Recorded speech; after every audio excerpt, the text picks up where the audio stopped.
Renungan siang dengan tema ketika raja jatuh dalam dosa. 2 Samuel 11 ayat 1-25.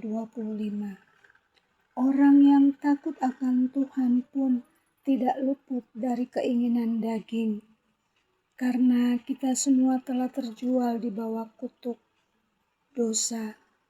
Itulah alasan mengapa kita butuh Roh Kudus setiap hari. Bukan hanya untuk menyelamatkan, tetapi juga untuk memampukan kita melawan dosa. Dalam kisah 2 Samuel 11, kita melihat Yoab, panglima tentara Daud, yang menerima surat berisi perintah jahat Daud untuk membunuh Uria. Yoab tidak memberitahukan Uria tentang rencana kematian dirinya. Uria patuh pada perintah raja, meski perintah itu menentang Tuhan. Di sini ada pelajaran penting bagi kita sebagai pengikut Kristus. Kita juga harus kritis, jangan hanya ikut aturan atau perintah manusia jika hal itu bertentangan dengan firman Tuhan. Ketaatan kita yang tertinggi adalah kepada Allah, bukan kepada manusia. Pertobatan Daud. Daud adalah raja yang diurapi Allah, tetapi jatuh dalam dosa perzinahan dengan Batsyeba dan pembunuhan terhadap Uria. Namun, ketika Nathan menegurnya, Daud tidak menggunakan posisinya sebagai raja untuk menutupi kesalahannya atau menghukum nabi itu. Dia merendahkan hati, mengakui dosanya, dan bertobat. Mazmur 51 adalah doa pertobatan yang paling dalam di Alkitab. Daud juga menerima konsekuensi dari dosanya. Anak yang lahir dari perzinahan itu meninggal. Pedang tidak beranjak dari rumahnya, dan keluarganya hancur.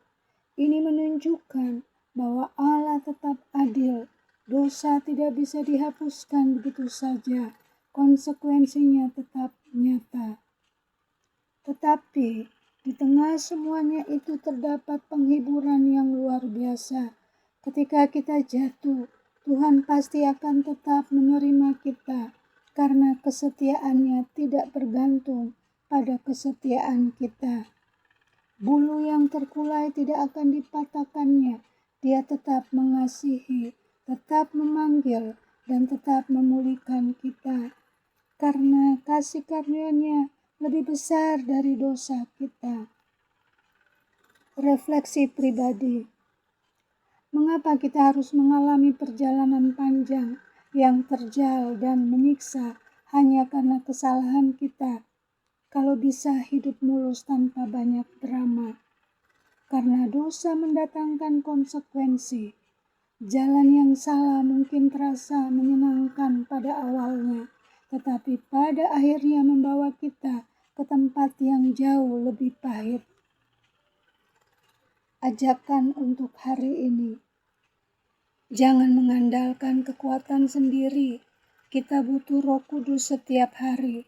Bertahanlah dalam kebenaran. Jangan ikuti perintah yang menentang firman Tuhan, meski itu dari atasan atau pemimpin. Bertobatlah segera. Ketika ditegur, jangan keras kepala seperti Saul, tapi jadilah seperti Daud. Segera akui dan berbalik.